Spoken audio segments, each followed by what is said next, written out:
Hello and welcome back to Beyond the To-Do List. I'm your host, Eric Fisher. This is the show where we talk to the people behind the productivity. This week's guest is no stranger to the podcast. It's Crystal Paine of Money Saving Mom. Her first appearance was almost a year ago, and it was one of the most popular episodes of the podcast. She was then gracious enough to join me again in the 50th episode dedicated to tools, where a bunch of the past guests came back and talked all about a specific tool that they can't live without. This time around, Crystal has a new book out that I was very excited to hear about. The book is called Say Goodbye to Survival Mode: 9 Simple Strategies to Stress Less, Sleep More, and Restore Your Passion for Life. She's branched out into not just talking about saving money, but having intentional finance, intentional family, and intentional business. And that key word being intentional, that you decide to do what you need to do in order to get what it is you want and to have the life that you want.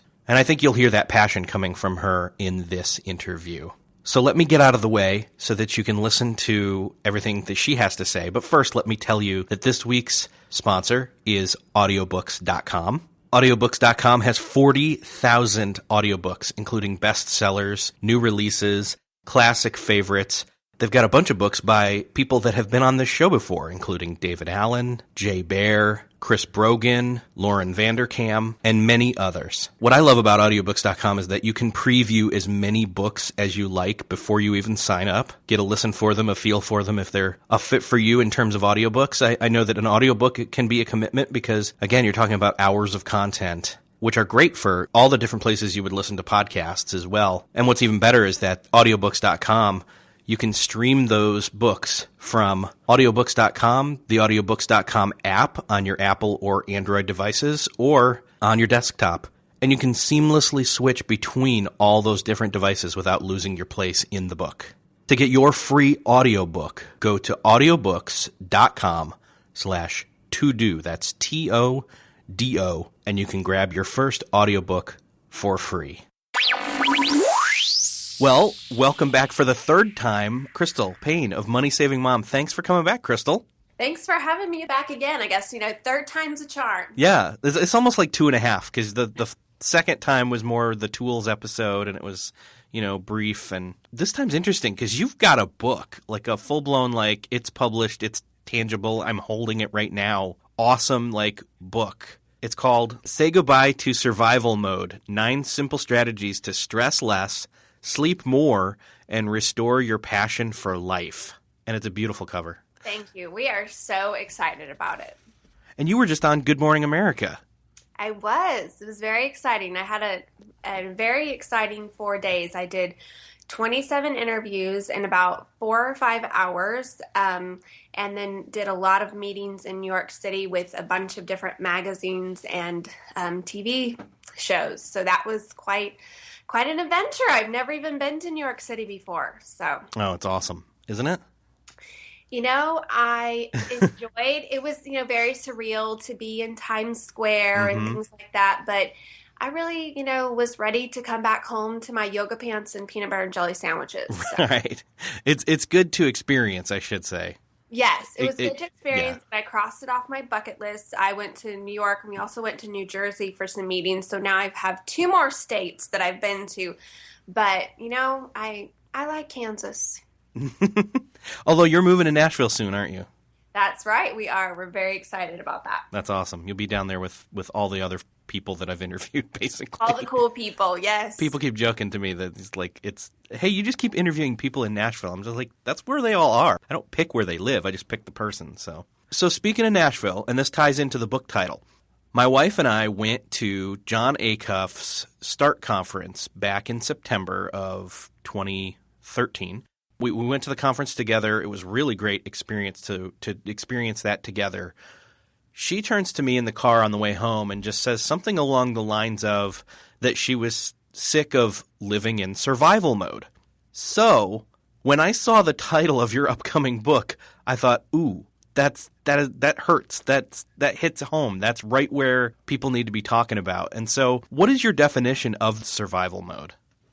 It's going to look a little bit different for everyone, but the pervading place that you're going to be in is when you feel like you're just stuck. You feel like every day you wake up, you're kind of not looking forward to your day. It's like you get out of bed, take a big sigh, and it's like, oh, another day. I have to get up and face it. I'm exhausted. My to-do list is even longer. And you really just want to crawl back in bed because life is overwhelming. I think that's the thing, that we've all felt that at some point in time, whether it's been an ongoing thing that maybe we've been numb to a certain extent, you know? Do you have any kind of idea? How do we get stuck in that survival mode? Is it a slow process? You know, it creeps up on us, or maybe we don't even notice it and we've been living there for a long time. That was definitely my story, and I think for most people, it's a similar process where you have all these great things that you want to do, but you start taking too much on. So for me, it was that I started my first blog and when I had my first child, and then I had my second child, and I thought, this blogging thing is so great. I'm going to start a second blog. And then I had my third child, and I thought, this blogging thing is really great. I'm going to start a third blog. So I had 3 blogs that I was running, 3 children, and then those blogs were opening up other doors where it was this great opportunity and this great connection and thing after thing after thing after thing in the whole, work realm of my life. Plus, then there was the family realm and our social realm. And I just kept saying yes to all these things and all these people because I felt obligated. I didn't want anyone to look at me and think, well, what's her problem? Why can't she get her act together? And so it was that fear of failure. It was that feeling of obligation. It was also that guilt that I put on myself of, I should be able to do all of this. And so it just was a gradual process, this gradual downhill spiral until I got into this pit where I was so far behind, so exhausted, and so burnt out. And yet there were so many to-dos piled up that I couldn't even see how bad it was, but it started wearing down my health, and I was getting sick every 3 weeks. I would be in bed with a really high fever and just extreme pain throughout my body for a few days. My marriage was really suffering. My kids were suffering. Just because our home was chaotic. Life felt very out of control. It was such a place of despair that I just couldn't even realize how bad it was until we were getting ready to move, and I was involved in this really big project with some other bloggers, and it was all kind of coming to a head at one time. And I looked ahead at my next 6 weeks, and I knew that there was no way humanly possible I could make it through the next 6 weeks, even if I didn't sleep at all and some miraculous superpowers came over me. I just couldn't do all that I needed to do in those next 6 weeks. And I remember coming to my husband and saying to him, I am completely overwhelmed. I'm exhausted. I'm burnt out, and I do not know what to do. And I expected that he was going to just pat me on the back and tell me, you're doing a great job. Just keep it up. Come on, I'll help you. And he looked at me and looked straight in my eyes, and he said, you're bringing this all on yourself. And those were not the words that I wanted to hear, but they were the exact words that I needed to hear in that moment, because I needed someone to wake me up to the fact that I was the problem, but I was also the solution. And when I got over my, frustration and anger at him for having the gumption to say something like that to me, I realized that he was really right. And that was the breaking point for me that started me on this journey of, taking small little steps to get out of that place of despair and survival mode. Okay, couple of things. One, I find it hilarious that you were alternating starting new blogs with having new kids. I guess it's good that we stopped at 3. Otherwise, we could really be in a bad place. But, I don't know what it was. I don't know if it was every pregnancy I get this burst of creative energy right. and stupidity at the same time to think to start another blog or what. But I have so much that I want to share and say. And a lot of times then I just tend to bite off more than I can chew because I want to share 10 posts in one day. And so it seemed logical. Well, let's just start 3 blogs and then I can, have all those 10 posts scattered over those 3 blogs instead of 10 posts on one blog a day. But yes, I was ridiculously crazy. Yeah. Well, and I know now that, you've branched out into more than just saving people money. You're honestly, you're saving them sanity. Well, I mean, that's the point of the book is you're helping them with not just managing the resource of money, but the resource of time and focus and their attention and things like that. So did those blogs all get folded into the existing now Money Saving Mom? Somewhat. Okay. I think that we're actually getting ready we're doing a big site overhaul. The site is going to somewhat look the same. It's going to be new colors and a new design. We're not going to completely radically change anything. People freak out if it's too much change at once. But I'm going to have a new tagline, which I'm really excited about. And that is, we're going to change it to intentional family, intentional finance, intentional business. And just that I want to really encourage people to live all of their life on purpose and with intention. And so I feel like the areas that I'm very passionate about are your finances, your family, and your business. Well, those are awesome topics that you're going to be covering. I mean, you already are. You're just now refocusing your mission statement basically and making it more outward facing than before, right? Yes, we just over the last 2 years, I feel like I've really found my voice in blogging, and so just then we've been stepping back and saying, okay, so what does this encompass? What is your voice? What are your passions? And so we last year decided for my speaking topics that we were going to do intentional finance, intentional family, intentional business, and then I was like, well, that's what I'm blogging about. Let's just make that kind of really out there that this is what my blog is about. So I think I would take a lesson away from that in that it wasn't wrong for you to have those ambitions about wanting to do all those different blogs and just be as prolific in terms of, adding to your family as well as your blogging and your writing because you wanted to get all those topics out. But look where it's come. I mean, you had to have that rock bottom moment to really reorganize, recalibrate, really just decide, okay, here's where we're at and we don't like it, so we're moving forward. And since you've done that, you now can add all those things back in at the right time. Yes, and I think it's really when you can step back and get that breathing room and margin in your life, then you can be at a place where you can start to be very intentional and say, these are the priorities. This is what is important to me. In my book, Say Goodbye to Survival Mode, I talk about how to create your best stuff list. And that's just where you figure out, what am I about? What am I really passionate about? What energizes me? What do I want to wrap my life around? And what's going to matter in 25 years from now? So for me, when I actually sat down and wrote out that best stuff list with just a few things on it, it has helped me to refocus and to be able to hold every opportunity that comes up in light of that best stuff list and say, okay, is this in line with my best stuff, or is this just something that's going to distract me from my best stuff? And when I have that written out very clearly, it makes it so much easier to say no to the things that aren't best, so I can say yes to the best. And so for your example, you were saying yes to things like, hey, here's this networking opportunity, or here's this blogging opportunity, or here's, this speaking opportunity, things like that, that weren't bad in and of themselves, but they were just good. They weren't great. But only because of the timing and the lack of maybe a system of, priorities and having your best thought process set up at that point. But now you get to do those things as long as, they fit in the right way, right?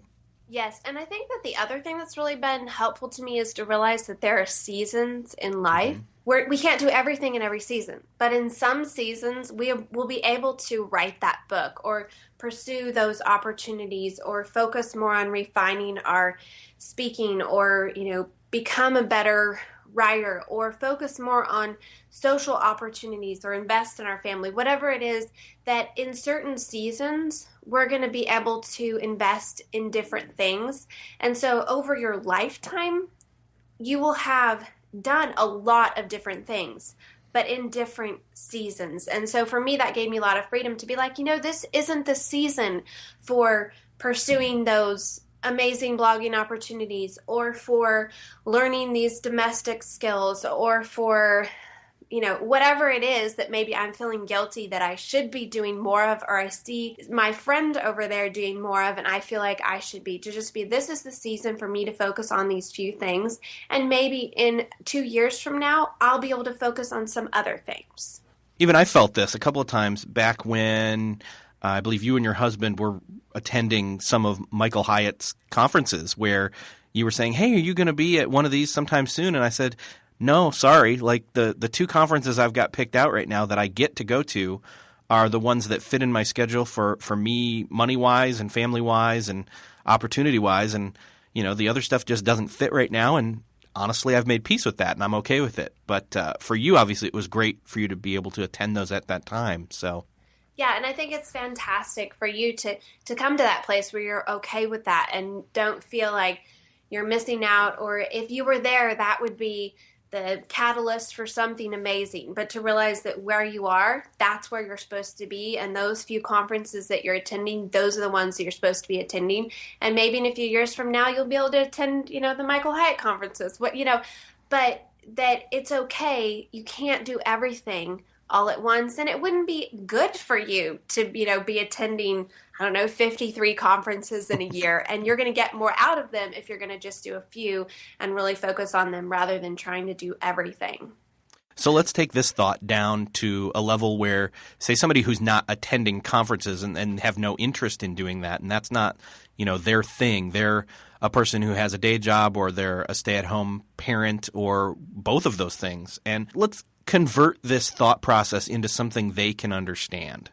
Yes, well, I think that, for people who are feeling completely overwhelmed, the first thing that you really need to do is you need to say no. And I strongly encourage people who, if you're feeling exhausted and overwhelmed and stuck in survival mode, step back and cut out everything from your life that is not a necessity. And really, really, really, hone in on that word necessity, because when you start to evaluate all your commitments and your opportunities and your to-dos, very few of them are necessary for life.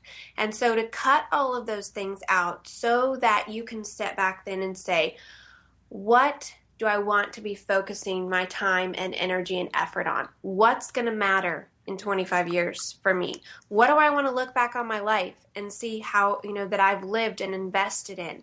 So when you cut out all that extra stuff, it helps you to have that clarity. So start with saying no and giving yourself permission to say no with a mission in mind, that you're going to do this so that you can live in a much healthier place and live a much more impactful life because you're in that healthier place.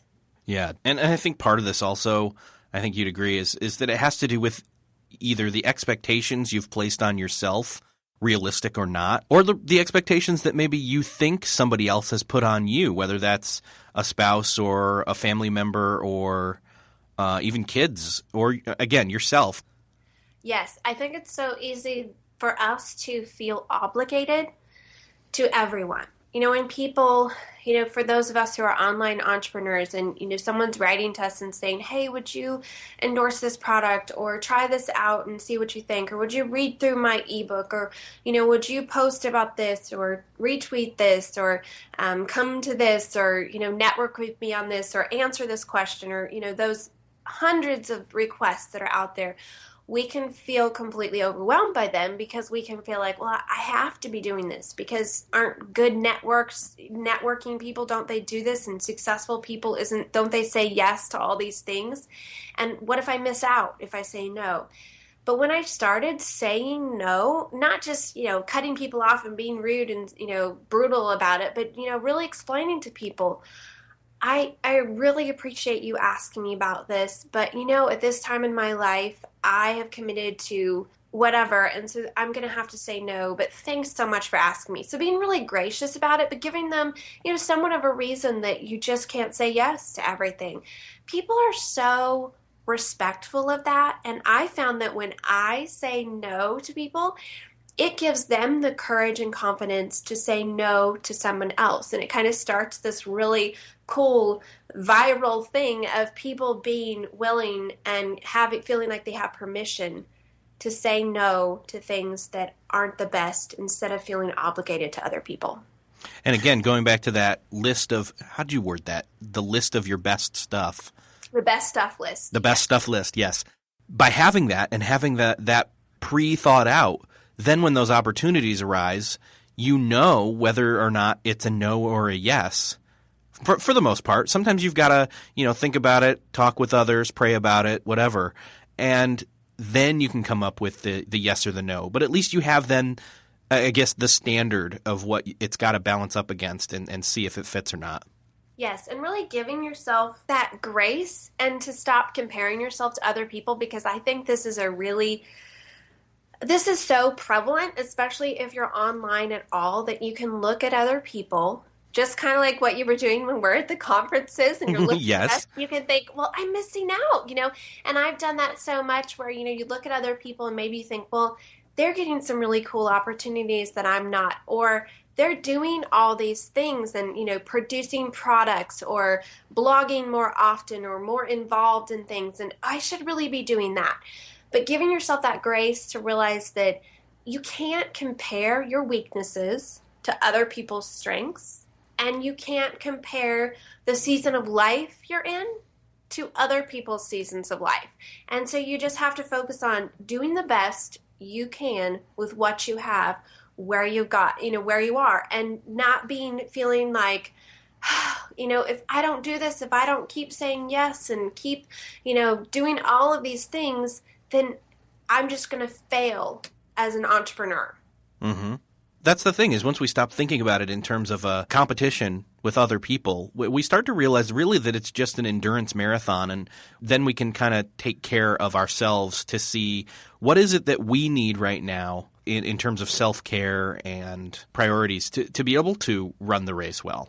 Yes, and I felt like I am a much better blogger when I have that margin in my life, when I'm not chasing after everything that dings and dangles. And, it's like I found that it's always like, oh, we need to load on this new plugin and you need to download this new app and you need to do this and do that and do this and do that. And it can be completely overwhelming. And so I've kind of gotten to this place where I sort of live in this cave. And I don't really do the advanced technology thing very well. I have only a few apps on my phone and I keep it really simple. And I just kind of tune out all of that noise, because those might be great things, but I can't do it all. And if I have all these things vying for my attention all day long in all these different places, I can't do what I do well. And so to shut out that noise so that I can focus on blogging, I can focus on improving as a writer, I can focus on answering, the emails and comments and engaging with my community, instead of spending all day long researching apps and downloading them and upgrading my WordPress and adding in plugins and all these different things that you can never run out of techie things to do, and changing your sidebar and adding this. But at the end of the day, I feel like engaging your community and producing great content, for me, that is what is going to be much more important and carry me for the long haul. Yeah, definitely.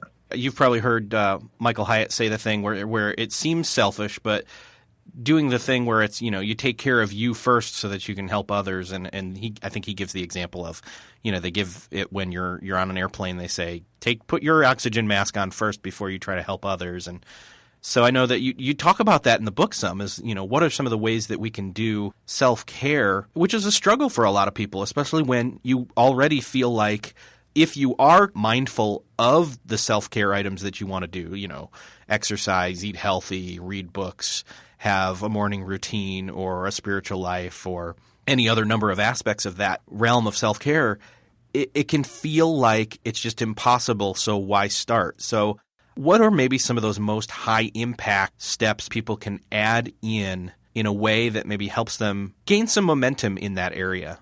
Honestly, I feel like one of the most important things that people can do is to sleep more.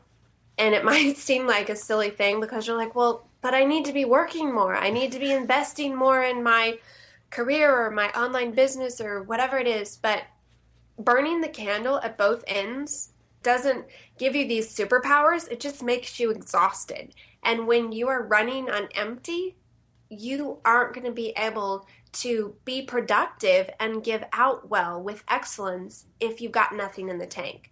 And so for me, and what I encourage people to do is make sure that you are getting enough sleep. It is amazing how sleep affects so many other areas of your life. You know, if you're feeling impatient and irritable and stressed, a lot of times just getting 30 minutes to an hour extra of sleep at night is going to fix all those things. And it's going to make you feel so much more calm throughout the day so that you can get more done and that you're much more productive. So taking that time to get extra sleep actually allows you to get more done. What about if somebody says, well, that's great to hear you say that. I'd love to get more, but I can't seem to do it. What do you suggest to them on how to either fit that in or get to sleep earlier or get to sleep in maybe a little if they're even allowed to? Yes, well, I think a lot of it is when you make something a priority and you say, I'm intentionally deciding that this is a priority in my life, then you are going to find a way to make it a priority. But if you just say, oh, that's a good idea, I really should do that, but no, there's no way, I can't do that, then you're not going to make it happen. And so think of, are you watching TV at night? Are you on Facebook at night? Are you doing these things that are just really wasting your time at night when you could be benefiting a lot more from sleep? So, examining that first off. Maybe you're trying to get up too early in the morning. I'm a big fan of getting up early in the morning. But if you need to stay up late because you work late or, you're up with kids or you have other things going on that you have to be up late, don't make yourself feel like you have failed if you're not up by 5 a.m. It's really okay to get a little bit more sleep. Take care of yourself because in the long run, that is going to benefit you so much more. And even just the power of naps. I mean, a lot of people feel like, oh, I can't take naps. But don't knock it till you've tried it. Sometimes for me, if I know I'm going to have to be up late, there's, some event or something going on and I need to be up late for it, I'll take a nap in the afternoon. That 20-minute nap can help me to have the energy to do what I need to do. And another thing that we do is, this won't work for everyone, but it's been a really beneficial thing for our family, is to take Sundays completely off. I am offline on Sundays. I don't answer emails. A lot of times I keep my phone completely off. I will just hide it and pretend it doesn't exist. And I don't do anything business-wise on Sundays. And I just read and sleep, and we're just together as a family. We go to church. We spend time with other people. It's just our recharge day. And it's been the best thing that we've done because you can't just work and expect that you're not going to burn out. So having that one day in 7 for us to just recharge, refuel, and just replenish our supply, then when Monday morning comes around, I am raring to go because I've had that day to just step back and refill my tank. That's awesome. Yeah, the whole Sabbath idea is a hard concept for us to still these days in a modern, always-on world to wrap our heads around and figure out, even if we do kind of understand it, how to incorporate that. So I encourage everybody to take a moment and see if you can figure out how to do that for sure. You've even, in the book, you've got some really great tips on how to get a better night's sleep. What are some of the other ways that, say we've got the sleep thing kind of covered, what's another idea in terms of self-care, maybe of getting help maybe from outside or something like that can really just, you can start to gain momentum in crawling out, so to speak, of survival mode? There are two things that I really am a big believer in, and one is that you need to have a purpose for living. And for me, once I got that best stuff list written out, then it gave me the framework for writing goals. And so I'm very intentional about writing goals. My husband and I sit down at the beginning of the year and we write out goals for the year, for our family in different categories, for our marriage, for our kids, for our business, for our personal health, and writing out very specific, actionable, realistic goals in each of those areas. Just a few. This year I did 12 goals for the year. And so just a few in a few areas, but they were very specific goals. That gives me so much motivation because then I take those yearly goals and I break them down into monthly goals and then into weekly goals. And then every day I'm trying to chip away and get a little bit closer at the end of the week toward where I want to be at the end of the month. That's going to put me where I want to be at the end of the year.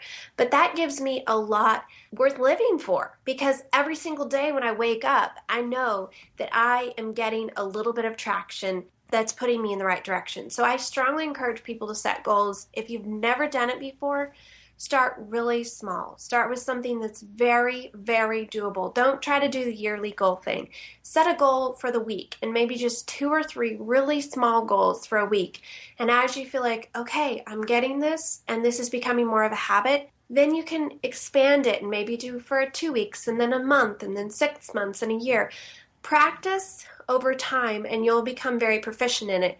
But start somewhere and do some little thing. But make sure that you keep your goals very actionable and very specific and not just sort of like, I want to lose weight, but very specific in the sense of, I want to lose a half a pound this week.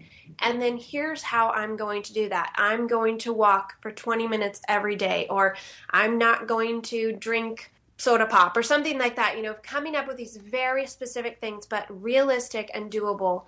And it's going to give you a lot of energy for life because you realize that you're doing something, you're getting somewhere, and you're not just in this stagnant standstill place. So setting goals is huge.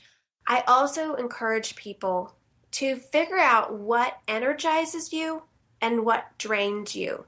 This simple exercise for me was life-changing. When I sat down and I wrote out all the things in my life that I could think of that were draining me and that were energizing me, I realized that my life was very lopsided on the draining side, and most of what I was doing throughout the day was just taking energy from me. And so I looked at that list of things that would energize me and realized I needed to be intentional about having, those things in my life. It didn't mean that I needed to spend 5 hours every day at the spa or something, but I could take 10 minutes to do something that would energize me. For me, that might just be sitting and having quiet and writing in my journal, or reading a good book for 20 or 30 minutes, or exercising, or going to the store by myself. Just little things that I can incorporate into my everyday life to make sure that I'm being filled up, that I'm being energized, and that I'm not just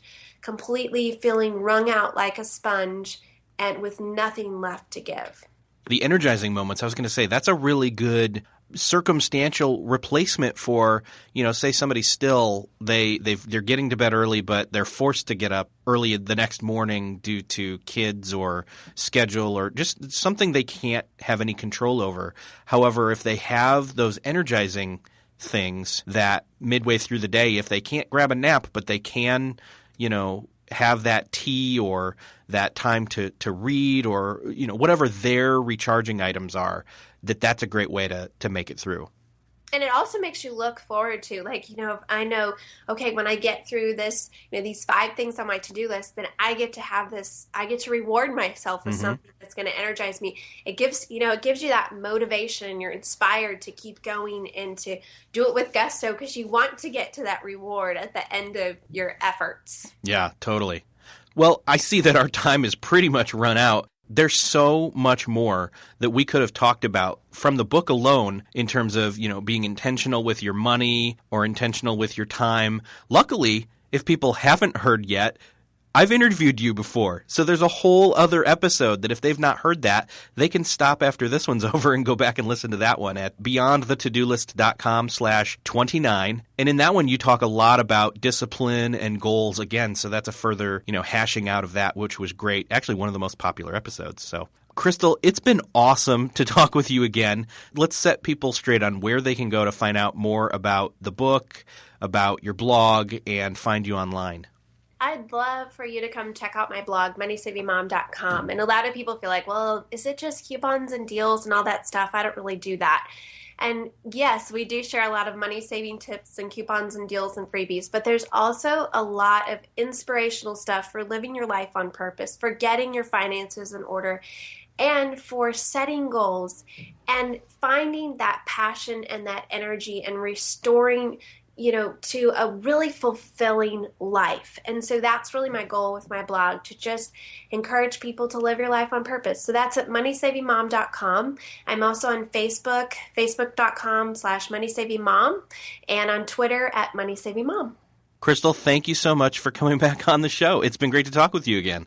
Thank you so much for having me on again. Thanks again to Crystal for stopping by and talking with us about getting out of survival mode. I hope that you enjoyed that as much as I did. I know that there are things in there, especially with the list of things that energize you or the list of things that drain you, is really just something that I've been focusing on, especially with the new year and the winter months and all that we're currently in. Make sure to check out the show notes for this episode at beyondthetodolist.com/56. And if you liked this episode, I highly encourage you to go listen to the other episode where Crystal and I talk about setting goals and having discipline and gaining momentum. All that stuff is right out of the book as well. And so check that out. Make sure to pick up the book, and do me a favor and let Crystal know that you appreciated her appearance on this show. Again, you can find her on Twitter at moneysavingmom.com. Let her and I know that you listened to this episode and what you got out of it. And also, don't forget to grab your free audiobook at audiobooks.com/to-do. Thanks for listening. We'll see you next episode.